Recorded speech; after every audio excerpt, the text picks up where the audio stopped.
Hello everybody, today I am going to provide a summary of a text. In the second part I am going to explain a video, next give 5 examples and finally explain an article. In the following I am going to provide a summary of an article. This article is Managing Diversity. In order to explain this text, I have divided my text in two parts. In the first place, the text deals with diversity as a threat, next threats of diversity as a resource. Intercultural competence is important in international business relations and performance in foreign markets. This literature shows failures of international companies venturing abroad, highlighting the lack of intercultural competence as a key element of these failures. The most effective way to acquire intercultural competence is through daily experience in organization. Diversity is valued and treated as a resource rather than a trait. In this first part, diversity is seen as traits. The author describes the cultural challenges faced by a Swiss expatriate named Cyril sent to Egypt. Known for his interpersonal skills, he was astonished by the new working environment. Indeed, managers do not treat subordinates in the same way as they do in Switzerland. Dissatisfied with this method, Cyril decided to try his usual egalitarian management style in Egypt. He leaves a certain freedom to his subordinates and trusts them. He soon realized that the work was not finished, that his friendly manner were interpreted as a weakness. Cyril finally understood the importance and extent of the cultural differences existing between Egypt and Switzerland. Here, his lack of awareness of cultural differences has caused many problems. They are indicators of distance and avoidance of uncertainty that will explain the difficulties encountered by Cyril in Egypt. All these studies tend to show that in international trade, relations between colleagues, with competitors and with customers are highly dependent on cultural values. This is why, in many cases, the lack of intercultural skills seems to be the main cause of failure.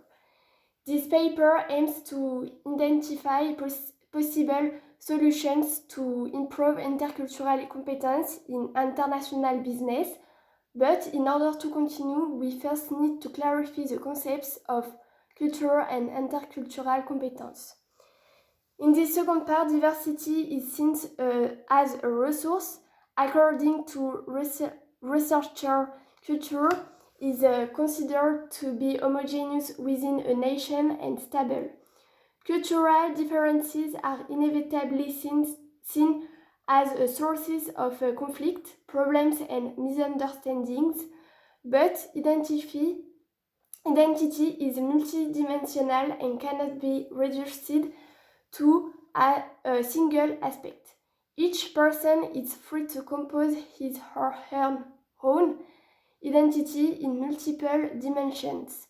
The presence of diversity between cultures is a seed of future change, and a rigid view of culture does not correspond to reality. In the second part, I am going to explain a video. Today, many employees are in contact with employees based abroad. This is mainly due to globalization. Social networks are only increasing this phenomenon. Employees who are cultured, travel a lot, and have lived abroad still find it difficult to cope with intercultural complexity. This has a significant impact on team management. Erin Meyer proposes a field-tested model to decode the impact of cultural differences on international business. What is the best way for your team based on 4 continents to work effectively together? To do this, it is necessary to analyze the positioning of one culture in relation to another. The dimensions allows you to decode how culture influences your own international collaboration. In the next part, I am going to give 5 examples. Hierarchical differences. Boeing and Airbus design aircraft in which pilots and co-pilots are expected to act as equal in the cabin, but the Korean culture does not allow co-pilots to correct error made by the hierarchically superior pilot. According to Malcolm Gladwell, cultural difference in Korean culture is at the root of repeated aircraft accidents and the loss of hundreds of lives. Second, diversity can also be a strength. During travel, you can take advantage of the opportunity to learn a new language. There are new cultures and customs such as the traditional Spring Festival in China. Next, new behaviors such as saying hello. And the last is different ways of working. For example, in Australia, children spend their afternoon doing their hobbies. In the last part, I have chosen an article to CNN Politics. The disparity of cultures leads unfortunately to inequality and exploitation. This article deals with a notion that is not concretely mentioned in the text and the video, but which is related to this subject. Indeed, the lack of opportunities that push thousands of people to emigrate to the United States and the absence of effective control system leads to a serious form of action against them. The United States has concretely launched the construction of a new portion of the barriers that should prevent illegal immigrants, as Trump promises his constituents from crossing the border from Mexico. The disparity of cultures and origins therefore leads to real discrimination of men against other men. And to conclude this oral, also the multicultural teams are more complex to manage than homogeneous teams.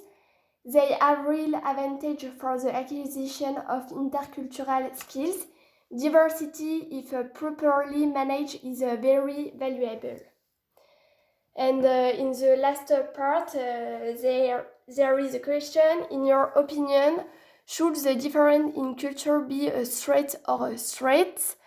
For you, is discrimination the consequence of cultural difference? Thank you for your attention.